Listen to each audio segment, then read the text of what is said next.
lavori in montagna, operaio 57enne muore schiacciato durante la manutenzione della seggiovia che da Araba sale al passo Padon. Vanno i soccorsi, il dramma poco dopo le 12. Ritrovato senza vita il 14enne scomparso sabato sera lungo il Po ad Ariano Polesine dopo essersi tuffato da una spiaggia libera. Il corpo recuperato dai vigili del fuoco nel Ferrarese. Caccia ai banditi che sabato sera hanno assaltato una villa a Cartura picchiando il proprietario 67enne e il figlio. L'ipotesi di un basista, siamo ancora provati, sono stati 20 minuti di terrore.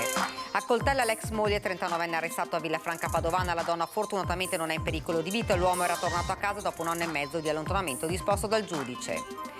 Ha deciso di non sporgere denunce il comandante della polizia locale di Venezia, che su Facebook ha raccontato di essere stato palpeggiato da un uomo durante il party all'Arsenale. È la mia parola contro la sua, dice, ma ora capisco cosa provano le donne. Fuga dal carroccio, l'ex senatore trevigiano Giampaolo Vallardi venerdì ufficializzerà il suo passaggio a Forza Italia. Gli azzurri continuano a corteggiare i leghisti delusi, tra i quali Nicola Finco, che però chiarisce: io resto nel partito. Ma allora improvviso, a 65 anni, è morto il dottor Piero Realdon, dirigente dell'ULSS Euganea, era il direttore sanitario del distretto Terme Colli Euganei. Oltre 500.000 di contatti nella giornata, ascolti il record per la diretta del Palio di Montebelluna data in onda ieri su Antenna 3, la festa della tradizione e il trionfo del centro La Pieve. Buonasera, ben ritrovati, edizione regionale dei nostri notiziari. Dunque l'avete sentito, in primo piano la cronaca, tragedia sugli impianti di risalita della funivia Araba. Un operaio di 57 anni è morto schiacciato nel sistema fune carrucola di un pilone della seggiovia che da Araba sale a Passo Padon. Vanno i soccorsi, l'incidente sul lavoro è accaduto attorno a mezzogiorno.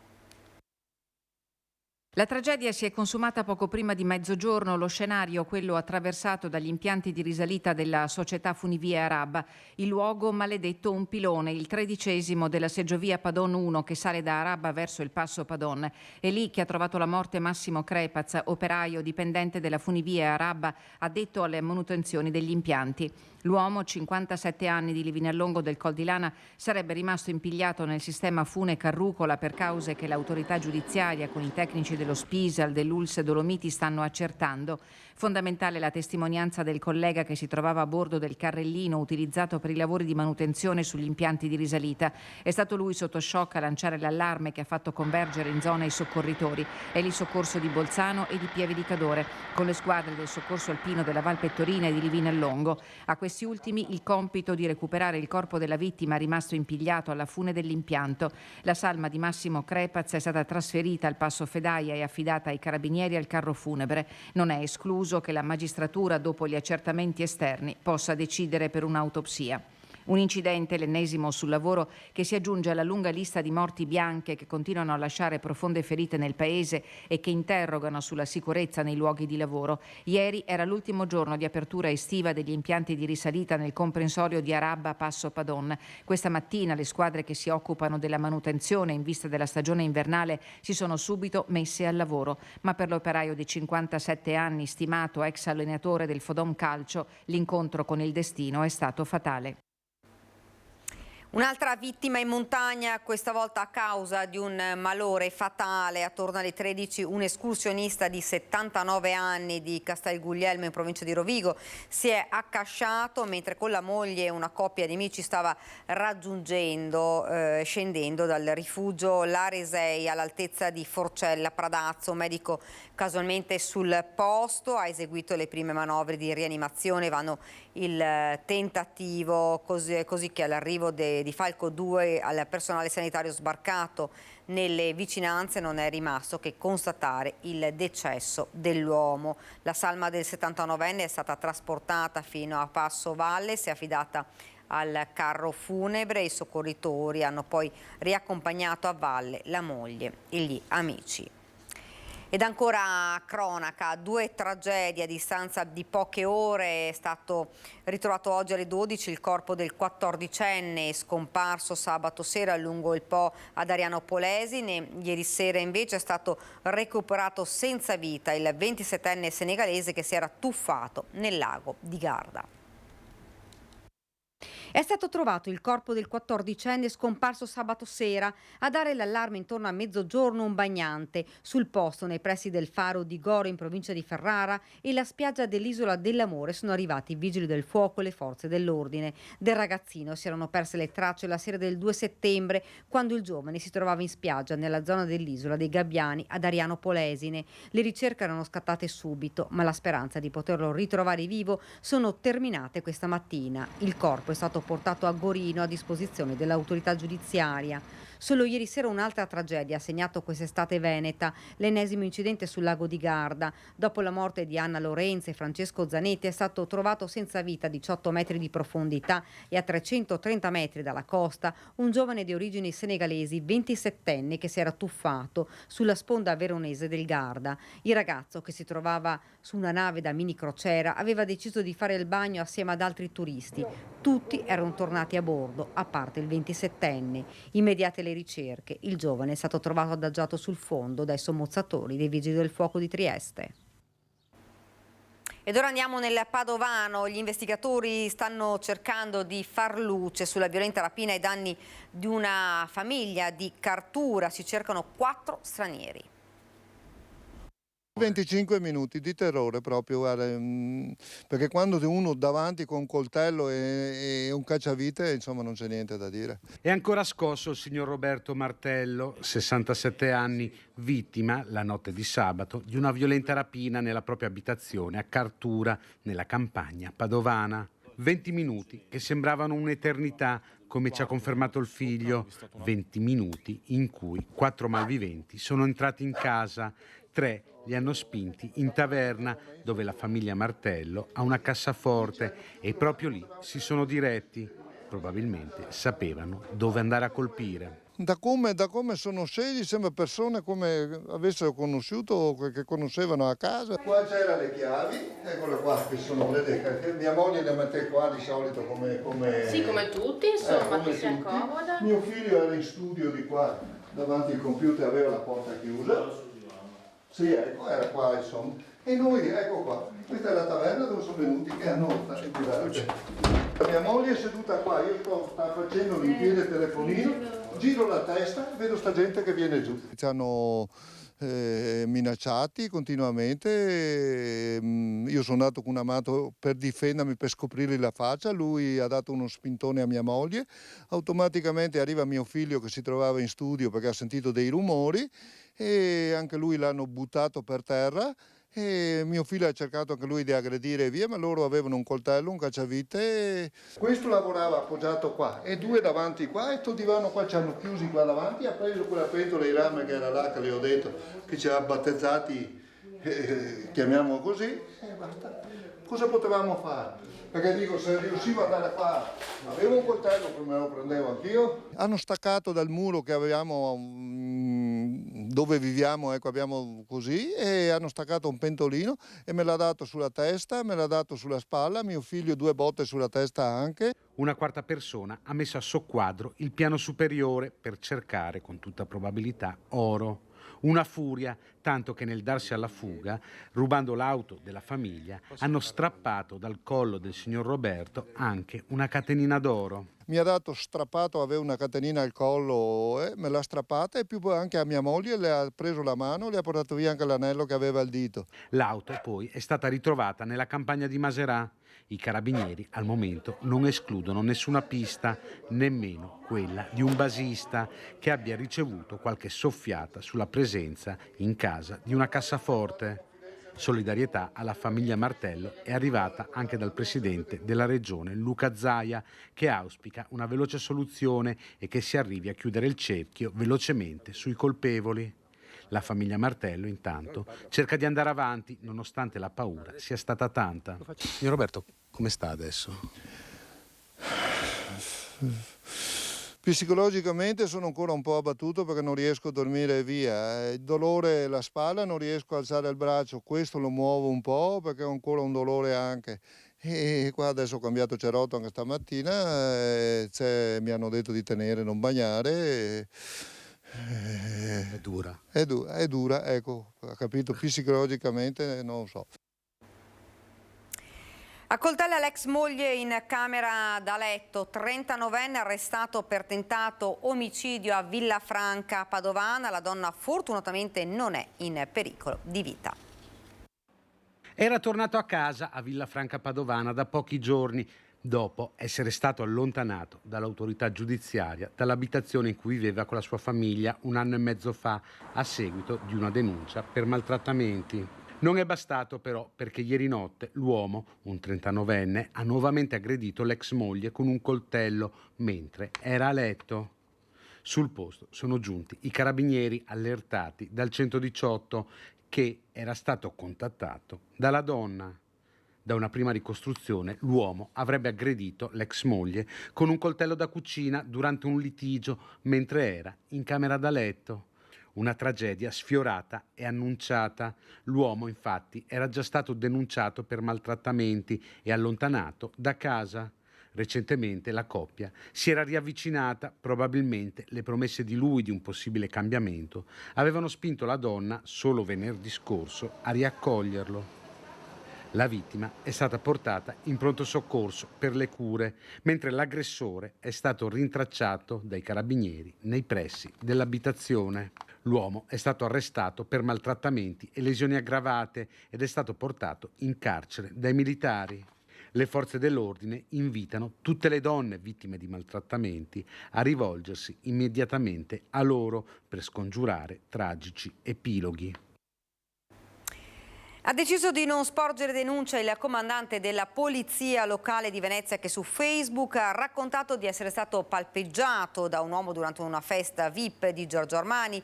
È la mia parola contro la sua, troppe complicazioni, ma ora capisco cosa prova una donna. Ho spiegato prima anche ai colleghi della Digos che mi hanno chiesto se volevo denunciare. Dico, cosa denuncio? Siamo in una situazione, diciamo, la denuncia pubblica è già un elemento sufficiente a stigmatizzare il comportamento. Ha deciso di non procedere legalmente il comandante della polizia locale Marco Agostini, che sabato sera, durante l'evento post sfilata di Giorgio Armani all'Arsenale, è stato palpeggiato più volte sul sedere. Ma la sua denuncia l'ha fatta pubblicamente attraverso un post su Facebook che poi ha preferito eliminare. Un soggetto che non ho identificato, ma che ho dei sospetti, si è avvicinato e ripetutamente 4 o 5 volte mi ha messo le mani sul sedere.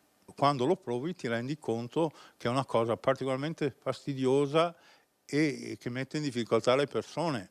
Non ha pensato di girarsi, di dire... Cioè... Ti giri e c'erano 3-4 persone, è complicato. Il comandante ha provato sulla sua pelle quanto spesso queste violazioni siano difficili da provare per chi le subisce. Ecco perché non ha voluto procedere con la denuncia, esprimendo poi la sua solidarietà alle donne che subiscono e spesso non vengono credute. L'ho reso pubblico perché le donne che subiscono questo tipo di violenze sono veramente delle violenze. Tutto qui. È per questo che lei ha voluto fare anche questo post sul suo profilo Facebook? Molto semplice, senza citare l'evento, ma proprio per solidarietà e per dimostrare ai maschietti che forse è meglio evitare comportamenti di questo tipo. La solidarietà è a priori, anche se le prove non ci sono, perché è un comportamento difficile da reprimere, perché è sempre la mia parola contro la tua, no? Sabato la polizia ha arrestato al Lido di Venezia l'attore 22enne spagnolo Gabriel Guevara, interprete del film È colpa mia. Su di lui pendeva un mandato di arresto internazionale con l'accusa di violenza sessuale. Il giovane attore era al Lido perché era vincitore di un premio. Il mandato di cattura che ha portato al fermo sarebbe stato emesso su richiesta delle autorità francesi. La Biennale di Venezia ha precisato che la presenza di Guevara a Venezia non era legata ad alcuna attività o produzione dell'80. Presa la notizia del fermo da parte della polizia, l'organizzazione del premio ha informato di aver sospeso in via cautelativa qualsiasi riconoscimento in attesa che venga accertata la natura dei fatti.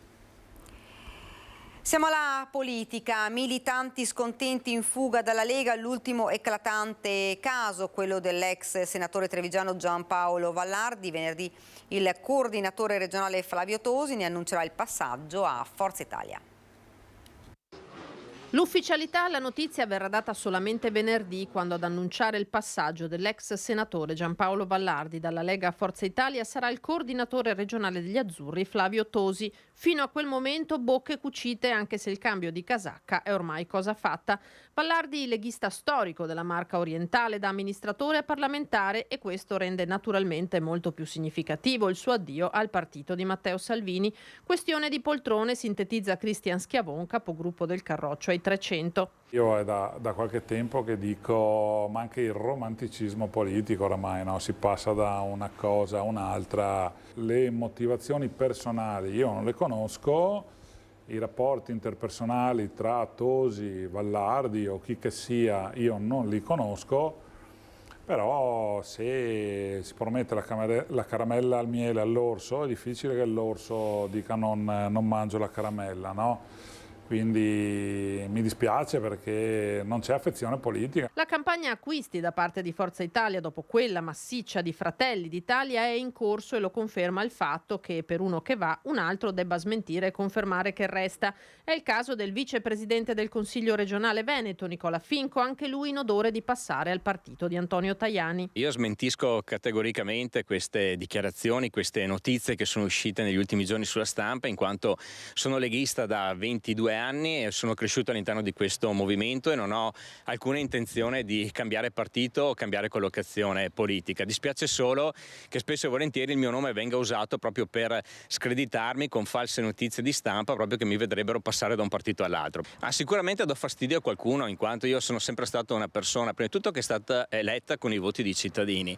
Vivo il territorio, quindi sono costantemente a contatto con cittadini e anche con le varie realtà, e sono una persona con la schiena dritta e che sicuramente non sta zitta quando vede che qualcosa non funziona. Quelli che circolano sono tuttavia i nomi degli scontenti in Lega, e nella giunta di Palazzo Balbi ce n'è più d'uno, da Federico Canera, Giampaolo Bottacin fino a Roberto Marcato, che il suo disagio l'ha palesato apertamente e che ai nostri microfoni a inizio luglio diceva: sono in una fase di riflessione profonda, per il momento credo anche nel rispetto poi delle istituzioni. Questa pausa riflessiva continua. Fino a settembre non parlo, ci aveva detto, e dunque i tempi potrebbero essere maturi per una decisione. D'altro canto, il caso Vallardi lo dimostra: una lunga militanza non significa per forza che l'amore debba durare per sempre. Dopo le violente aggressioni in visita in carcere a Padova del deputato PD Alessandro Zan, la situazione è quasi invivibile, manca il personale.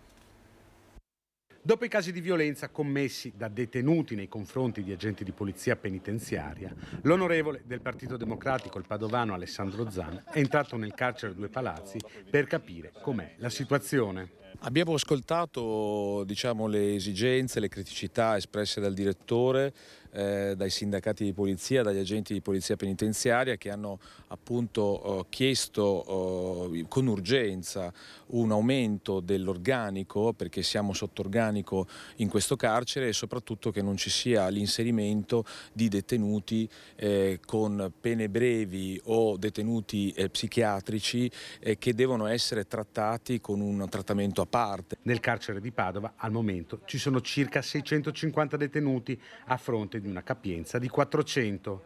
È necessario intervenire, sottolinea Zan, perché il penitenziario resti l'eccellenza che si è dimostrato negli anni. Questo di Padova è un fiore all'occhiello, ma dobbiamo lavorare tutti perché non venga rovinato questo carcere, e purtroppo lo stanno rovinando, immettendo i detenuti che non c'entrano nulla con il trattamento ad alta intensità che qui è previsto, che ripeto prevede che i detenuti lavorino nelle cooperative, studino e dunque vengono reintegrati nella società. Chi ha pene brevi non ha interesse ad essere formato per continuare il lavoro, ad esempio, delle cooperative, che hanno bisogno invece di detenuti che lavorino stabilmente in questo carcere. Allora, chi ha pene brevi o detenuti psichiatrici devono avere un trattamento specifico. Lutto nella sanità veneta, è mancato improvvisamente il dottor Piero Realdon, dirigente dell'ULSS 6 Euganea. Sanità padovana sotto shock per l'improvvisa scomparsa del dottor Piero Realdon, direttore del distretto sociosanitario Padova Terme Colli dell'ULSS 6 Euganea. È la notizia che non avremmo mai voluto dare, scrive nel comunicato ufficiale diffuso in mattinata la direzione generale dell'ULSS 6, che si stringe con affetto ai familiari. Il dottor Realdon, che avrebbe compiuto 65 anni il prossimo 15 settembre, si è spento nella serata di ieri, colpito da un malore fatale mentre era a casa. Siamo increduli e sconvolti, così il direttore generale Paolo Fortuna, che aggiunge: ci stringiamo attorno al figlio e ai familiari del nostro caro Piero, ben consapevoli di quanto ha dato alla sanità del nostro territorio. Anche il presidente della regione Luca Zaia ha sottolineato come la scomparsa del dottor Realdon sia una perdita per tutta la sanità veneta, descrivendolo come un raro esempio di umanità, preparazione professionale e dedizione al lavoro. Anche il presidente dell'Ordine dei Medici, Domenico Crisarà, ha espresso la sua personale stima per un professionista che ha dato tanto alle cure territoriali. Oltre 500.000 di contatti nella giornata, ascolti record per la diretta del Palio di Montebelluna, andata in onda ieri su Antenna 3, la festa della tradizione e il trionfo del centro La Pieve. Si ferma il cronometro, 9:26:09, strepitosa vittoria del centro che riesce a conquistare la sua 6ª vittoria di fila al Palio del Vecchio Mercato. L'arrivo al traguardo del centro La Pieve, atto finale della grande festa che ha coinvolto 30.000 persone arrivate da tutto il Veneto. Un successo quello del Palio del Vecchio Mercato di Montebelluna, che racconta anche di un nuovo record di ascolti per Antenna 3. 538.000 contatti nella giornata durante la lunga diretta che vi ha raccontato momento dopo momento l'attesa, la tradizione e la gara fino all'epilogo.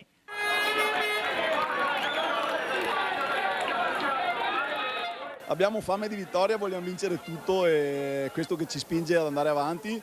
E i ragazzi che ho sono tutti atleti, sono tutti professionisti, perché sono abituati a far fatica e a arrivare all'obiettivo sempre e comunque nel limite del possibile, chiaramente.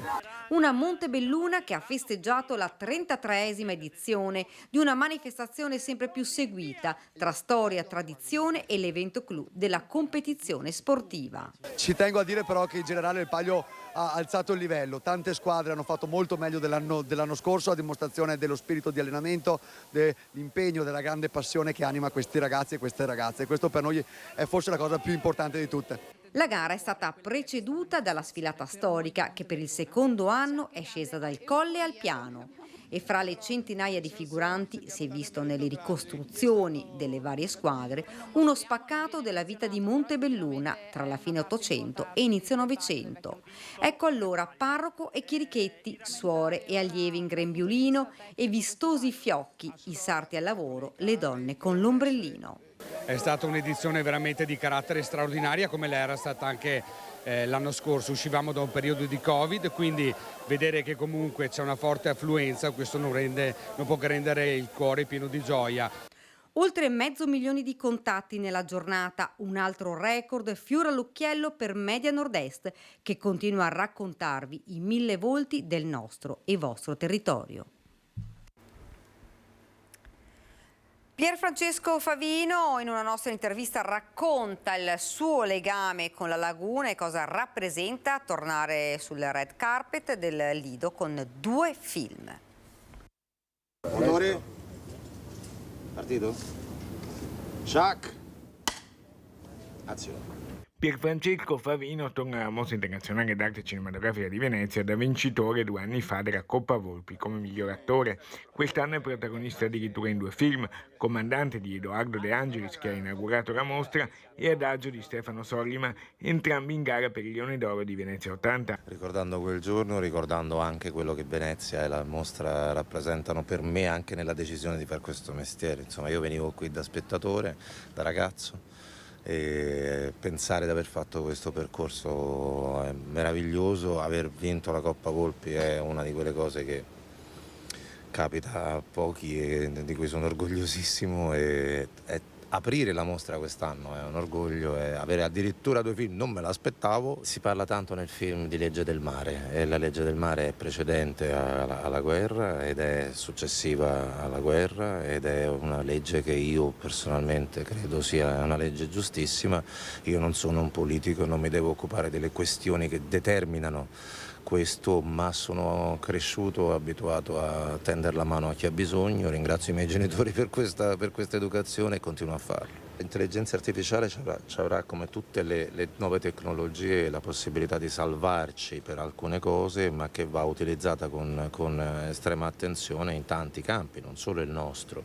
Penso ai posti di lavoro, penso alla possibilità di disumanizzare il nostro mondo, e quindi bisognerà essere bravi a saperla utilizzare, però non la demonizzo. Alla mostra auguro, dicevo, tanta vita lunga, giovinezza, forza, capacità di sapersi rinnovare come ha sempre fatto, capacità di saper essere una luce all'interno del nostro cinema, e a tutti gli spettatori di Antena 3 mando un grande bacio. Ed è davvero tutto per questa edizione del nostro telegiornale. Vi lascio alle previsioni del tempo. Grazie davvero per averci seguito. Buona serata.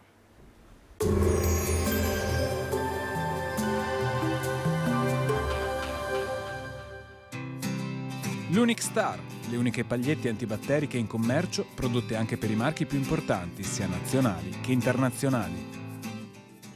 Bentrovati al meteo. È sempre l'alta pressione a garantire bel tempo anche nella giornata di martedì 5 settembre. Vediamo insieme i dettagli. Sul Veneto al mattino avremo nuvolosità piuttosto consistente, specie sulle zone di pianura, ma senza piogge. Ampio soleggiamento a seguire. Venti moderati da nord-est. Temperature in contenuto calo, minime sui 12-20 gradi, massime comprese tra 26 e 27 gradi all'incirca. Spostiamoci ora sul Friuli Venezia Giulia.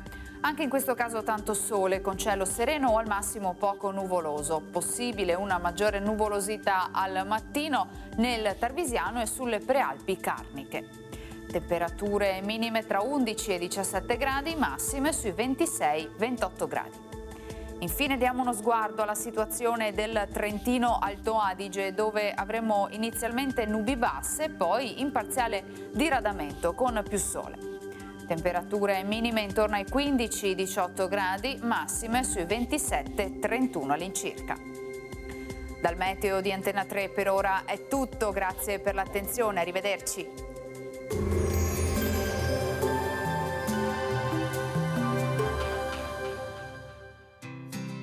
L'Unic Star, le uniche pagliette antibatteriche in commercio, prodotte anche per i marchi più importanti, sia nazionali che internazionali.